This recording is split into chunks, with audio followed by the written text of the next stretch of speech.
Bonjour à tous et bonjour à la team replay. Aujourd'hui petit live avec une experte Instagram parce que beaucoup de mes élèves et de mes abonnés sont auto-entrepreneurs, entrepreneurs. Ils ont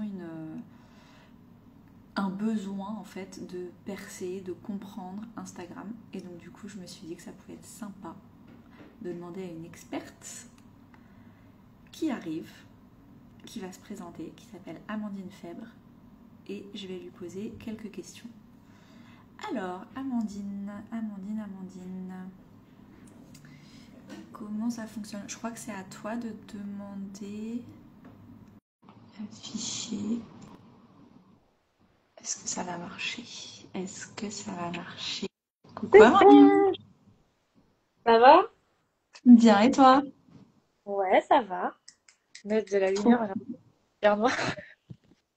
J'ai fait la petite introduction. J'ai dit que c'était un live sur Instagram en général. Ok. Euh, et ensuite, on va.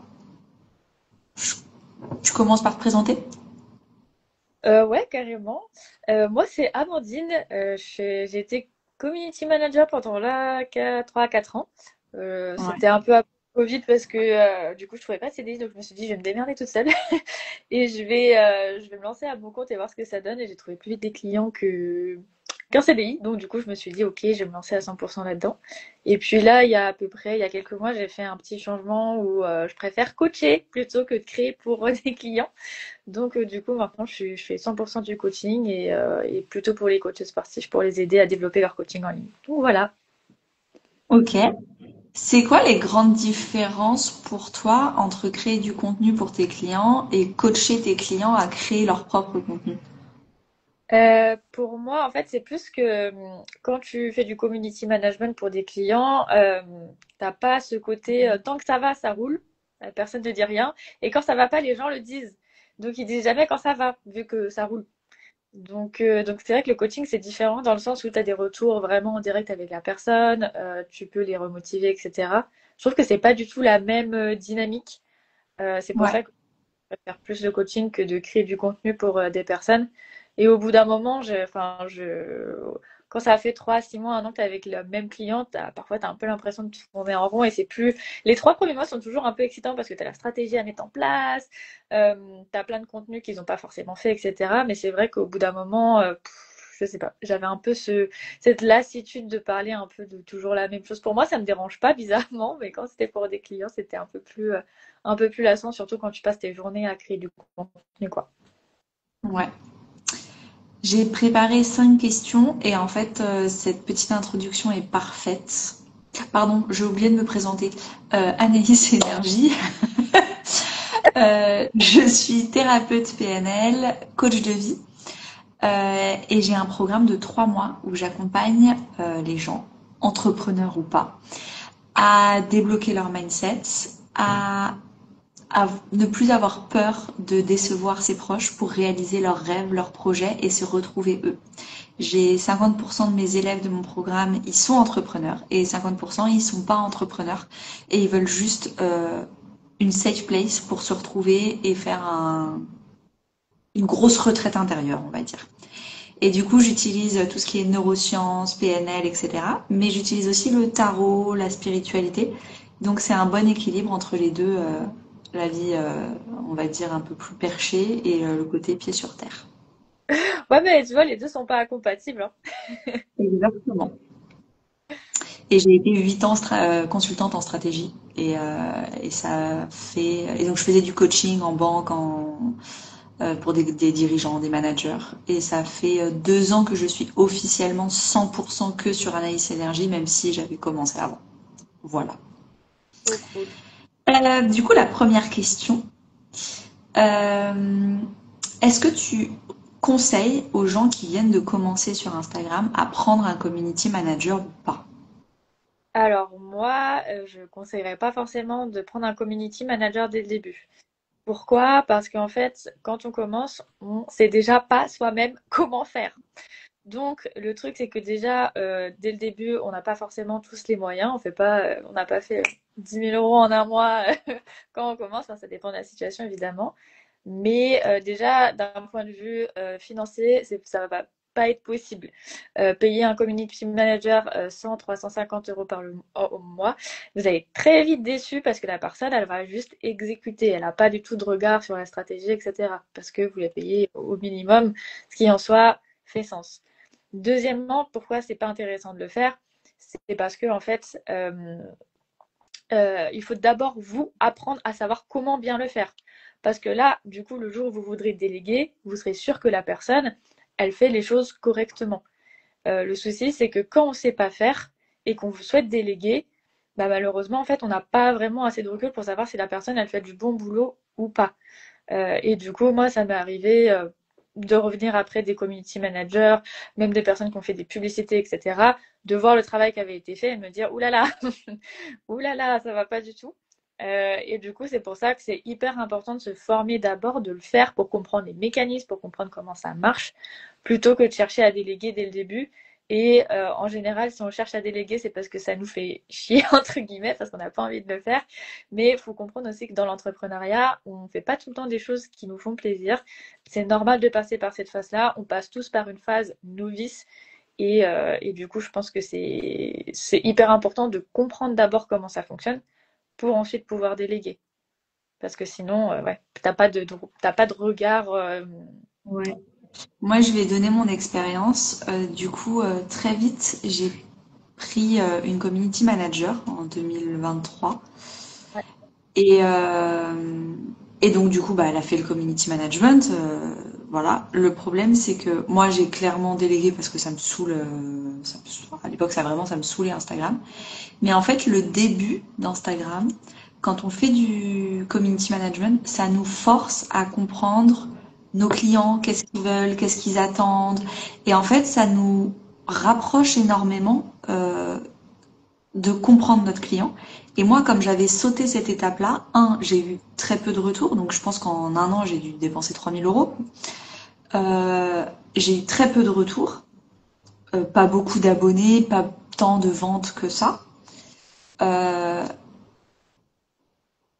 pour l'investissement, donc du coup 3 000 euros pour pas grand chose en retour. Et moi, ça a vraiment explosé quand j'ai arrêté de prendre une community manager et que j'ai fait les choses moins bien, certes, c'est moins joli, mais en fait, j'ai testé.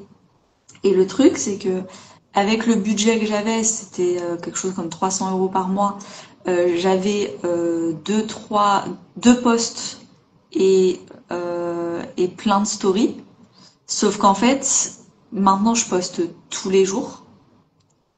Parce que deux posts, mais en fait, je poste tous les jours. Et c'est ça qui m'a fait aussi me rapprocher de ma communauté, papoter, avoir des messages en privé, ce genre de choses. Et si c'était à refaire, non, je reprendrais pas de community manager. Je pense que je prendrais un community manager quand j'aurai déjà 10 000 abonnés et qu'en fait, je voudrais me concentrer sur une autre plateforme, TikTok ou autre chose, enfin sur quelque chose d'autre. Mais pour l'instant, en fait, j'ai arrêté de prendre une community manager et je fais tout moi-même. ouais, je suis pas étonnée. En vérité, beaucoup de gens pensent encore que sur Instagram, faut faire des trucs ultra léchés et tout super propre. Quand tu vois les dernières vidéos d'Orelsan qui fait la promo de sa prochaine tournée, le mec, il a juste pris un selfie avec son téléphone et s'est juste filmé comme ça dehors. Il l'a fait vite fait à l'arrache et voilà, et ça a marché super bien.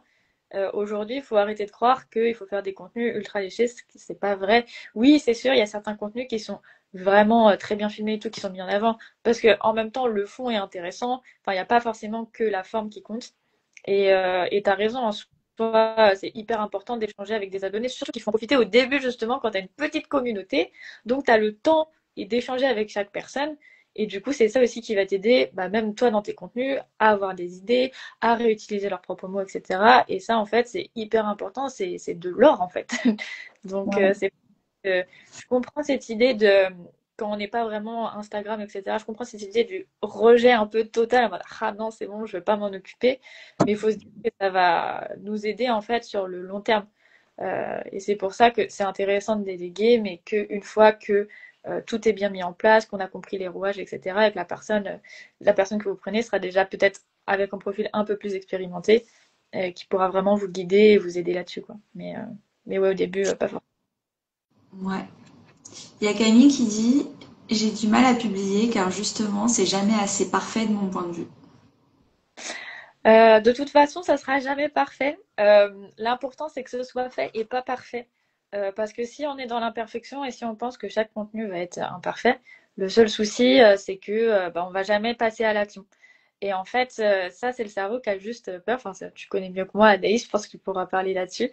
Euh, mais c'est juste parce que, en fait, dans le fond, c'est parce que tu as peut-être peur de publier ou je sais pas, peut-être que c'est un peu plus profond. Mais il faut se dire que l'important, c'est de publier et de montrer qu'on est là. C'est pas que ce soit parfait.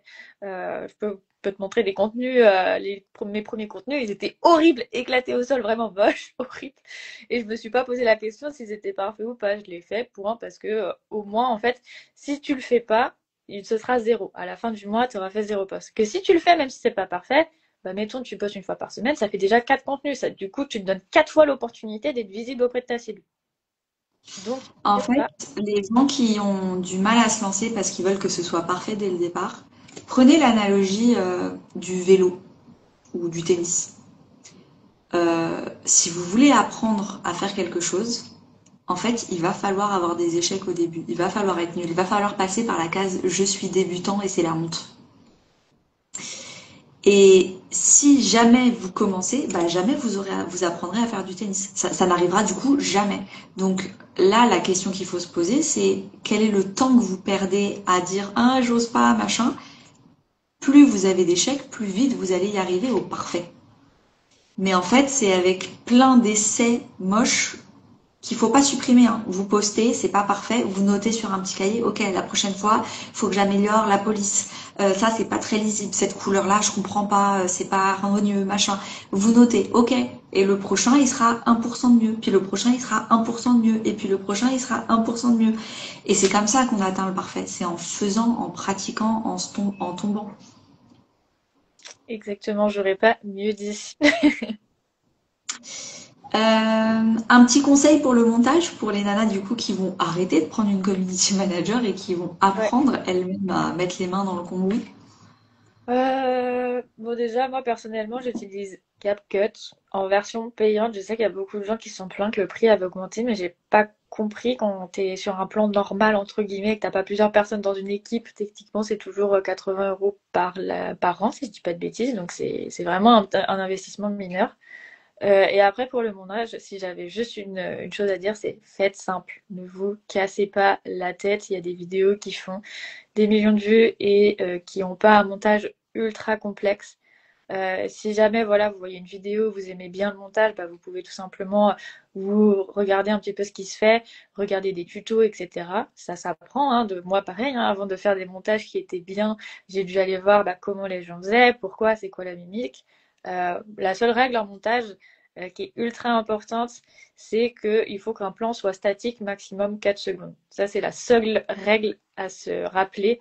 Soit après, vous changez de plan et vous montrez enfin, des photos, d'autres vidéos pour illustrer ce que vous dites, ou alors vous faites des sortes de zoom, des zooms, où ça permet de rajouter du mouvement parce qu'aujourd'hui, les gens ont un temps d'attention qui est de moins de 3 secondes, et du coup, l'œil a constamment besoin de voir du mouvement. Donc voilà, c'est là, vraiment la grosse règle.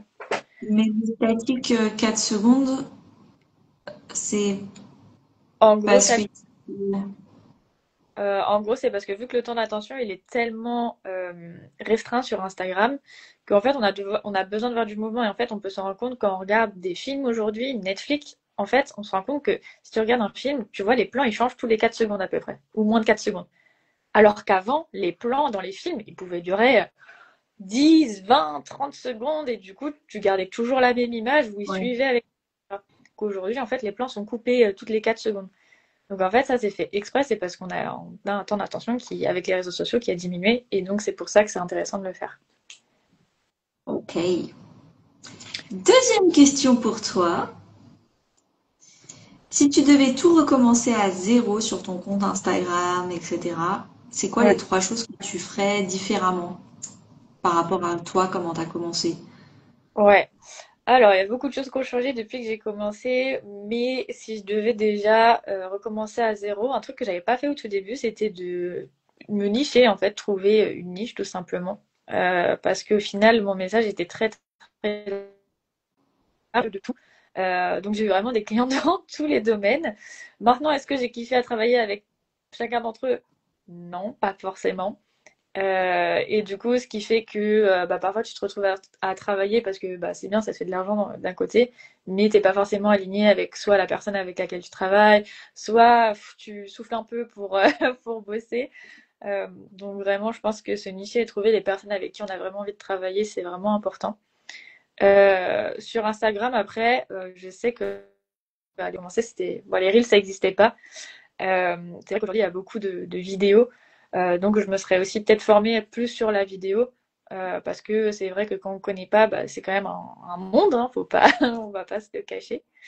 Donc du coup, peut-être me former un peu plus sur la partie vidéo, regarder des tutos, etc. Chose que j'avais pas forcément faite. Enfin, je l'ai fait au fur et à mesure, mais j'ai de la chance parce que c'est arrivé en cours de route quand j'étais déjà là, donc je me suis jamais sentie, on va dire, à la ramasse ou voilà.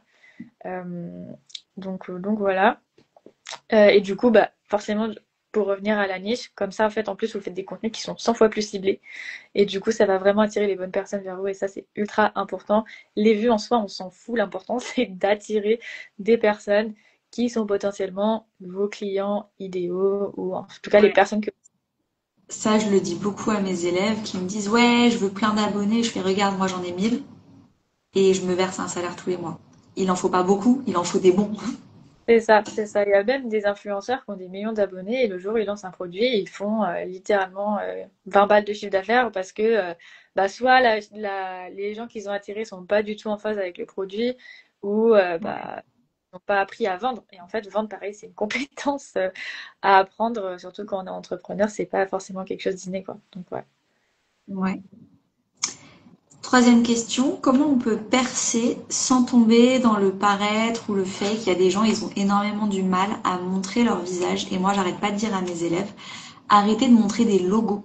En fait, les gens, ils vont venir te voir toi parce que tu t'appelles machin et que tu as ce visage-là.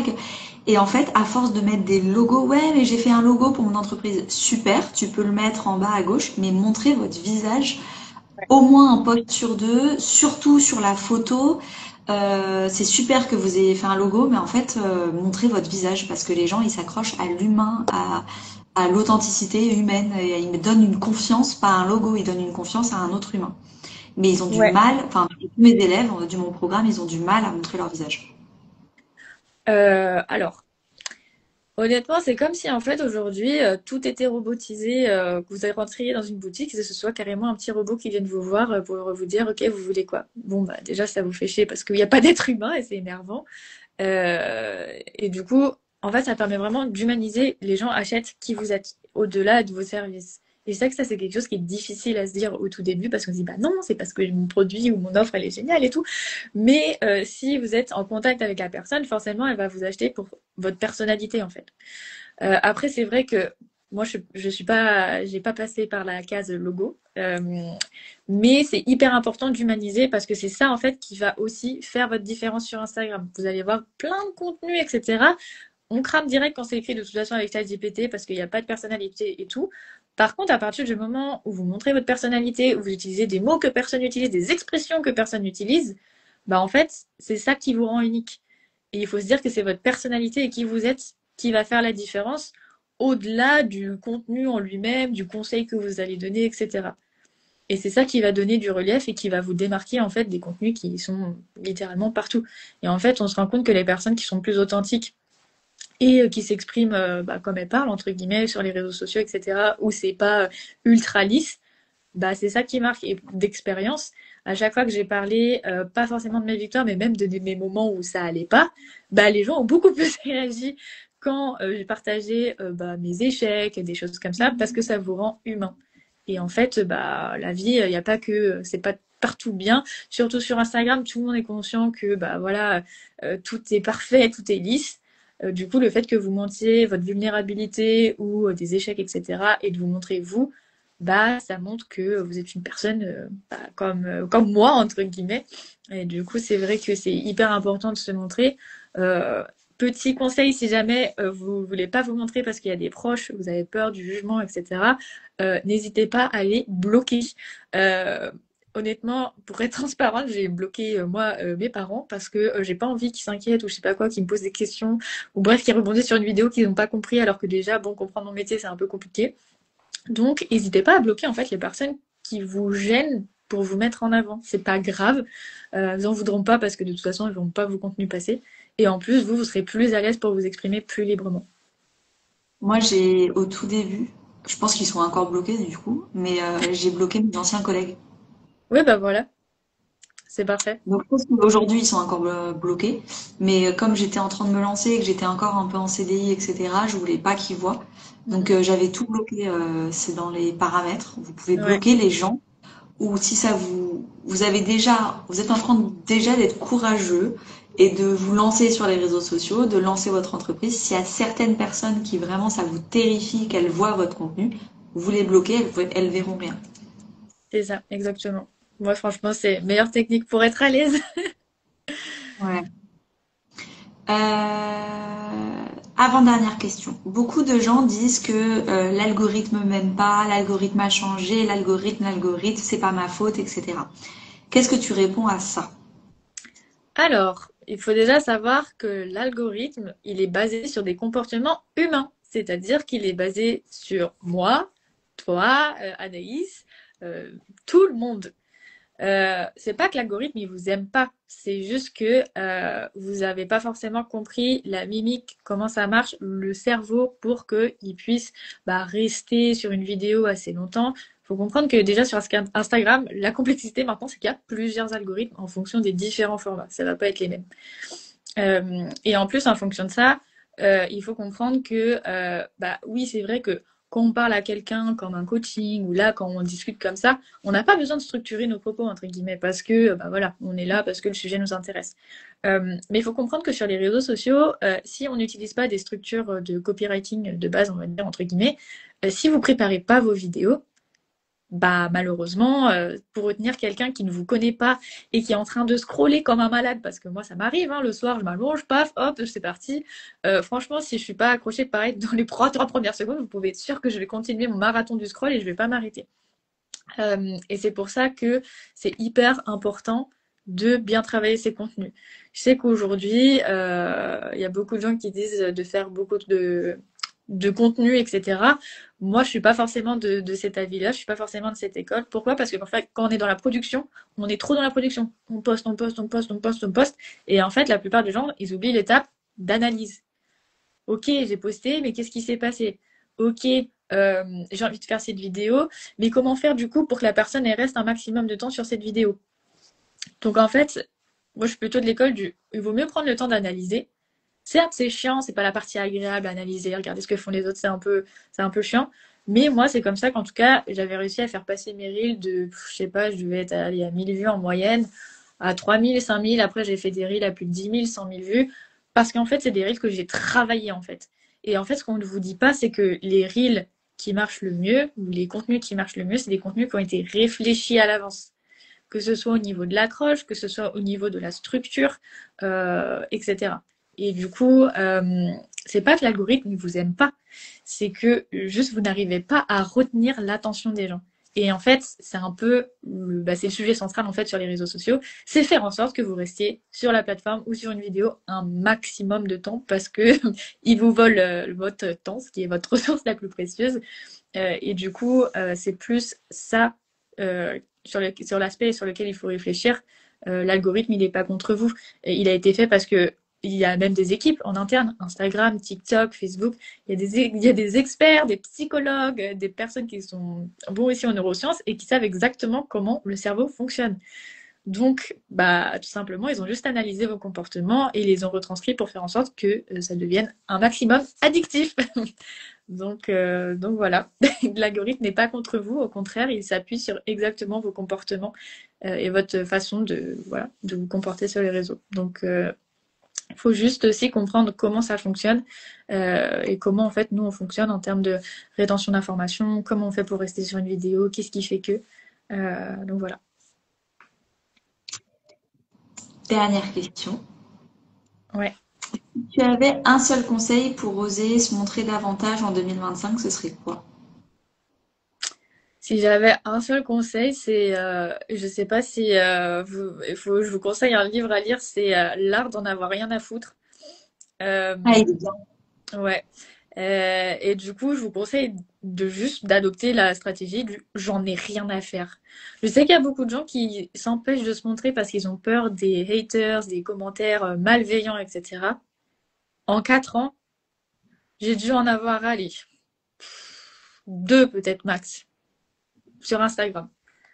Et en fait, la réalité, c'est que les personnes déjà qui sont malveillantes, en général, c'est les personnes qui en font le moins. Donc, elles vont vous critiquer sur des choses qu'elles ne font déjà pas de base.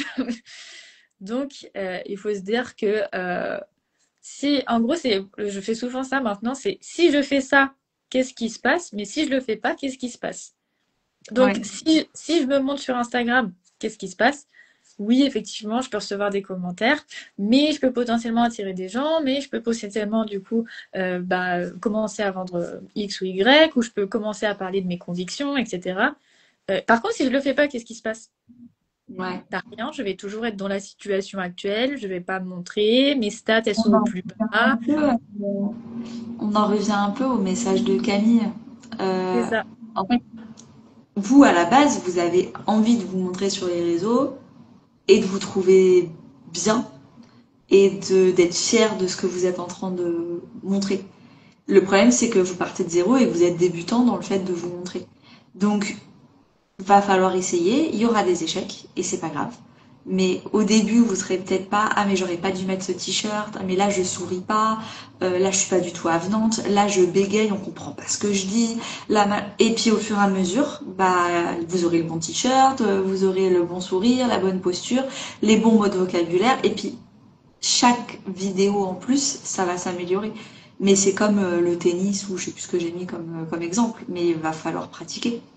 c'est ça, exactement. Et en fait, même moi, hein, je déteste m'entendre, je déteste me regarder, j'ai horreur de ma voix. Mais en fait, je me suis tellement écoutée, j'ai fait tellement de montage qu'au final, ma voix maintenant, je l'aime toujours pas, mais j'en ai rien à faire. Parce que je l'ai écoutée tellement de fois que je m'en fous. Ah ouais. Moi, j'ai pas de problème avec ma voix, juste je m'en fous en fait. Ouais, Est-ce que je parle suffisamment lentement et que j'articule pour que tout le monde m'ait compris? Donc ça, c'était mon grand truc de quand je regardais les vidéos des autres, ça m'arrive souvent sur Instagram, je trouve que les gens ils parlent trop vite et ouais. ça m'énerve. Mm, mm. Du coup, c'est quelque chose où moi je fais attention en réaction contre les vidéos que je vois et c'est tout. Après, je m'en fous. Inch'Allah. Bah oui, c'est ta raison en vrai. De toute façon, ouais, c'est en faisant que ça vient au fur et à mesure, hein, c'est pas inné. Moi, comme je vous le dis, pour le nombre de fois où je bafouille sur mes vidéos, c'est juste qu'on le voit pas parce que je les ai coupées au montage, en fait. C'est la magie du montage après qui fait tout. Mais mes vidéos, elles sont loin d'être parfaites et c'est pas grave. Et après, il y a le montage de toute façon pour enlever les répétitions, les fois où vous buggez, etc. Et c'est pas grave. Tout ça, ça s'améliore au fur et à mesure. Ouais. Merci. T'as des derniers conseils à donner ou on s'arrête là? Comme tu veux. Non, je sais pas, ça dépend si dans le chat il y a des questions, des personnes qui veulent donner leur point de vue ou. Je pense il y en aura surtout en replay. Ouais, Et je te mettrai en collab sur le réel, donc toi ouais, aussi, tu auras les notifications s'il y a des gens qui posent des questions en replay. ouais, ça roule. Et si vous êtes coach sportif, bah allez voir Amandine. Puis moi, je conseille à tout le monde d'aller voir Alice. On a tous besoin de toute façon du côté mindset, donc Mais c'est marrant que, enfin au départ, tu vois, tu me disais de me nicher. Au départ, moi, ma cible, c'était pas du tout les entrepreneurs, mais pas du ouais. tout. C'est vraiment les gens qui aiment bien le développement personnel et qui veulent, plutôt que de faire une thérapie chez un thérapeute pendant Mm. 1 an, ils veulent en 3 mois, on va tout voir et on va tout débloquer. Et Ouais, au final, j'ai beaucoup d'entrepreneurs qui viennent me voir, qui font de l'argent ou qui font pas encore d'argent. Parce que rien que le fait, je fais de l'argent, mais je sais pas gérer mon système nerveux et je suis épuisée. ouais, Ou alors en fait, je travaille sur mon estime de moi, ma valeur, et en fait mon CA il double. Et ouais. en fait, j'attire de plus en plus les entrepreneurs. Donc, Ouais, ouais, c'est marrant. va falloir que je me pose la question, est-ce que je me niche là-dessus ou pas? Je ne Ouais. sais pas. Pour l'instant, c'est pas au programme pour l'instant, mais ouais, c'est assez Ouais. intéressant. Peut-être qu'inconsciemment, tu parles plus d'entrepreneuriat aussi, ce qui fait que ça attire peut-être plus des Peut-être. profils. ça. Après, on attire aussi, hein, enfin bon, la loi de l'attraction, tout ça, moi, c'était pas mon truc avant, mais maintenant, je suis un peu plus. Donc peut-être aussi, t'attires plus des gens aussi qui sont alignés avec la version de toi d'aujourd'hui, tu vois, donc Ouais. c'est possible. Laïna, oui, c'est important de prendre son temps pour parler. Merci les filles. Avec plaisir, Laïna. Mais oui, avec grand plaisir. Eh ben, merci beaucoup. Bah, S'il y merci a à d'autres toi de m'avoir questions, invité. C'était très avec gentil. plaisir. Et c'était Et vraiment on très... se refait ça. S'il y a d'autres questions, j'hésiterai pas à te proposer un autre live. Ouais, ça marche, on fait comme ça. Merci, bonne journée. Ouais, bonne journée à toi aussi. Ciao.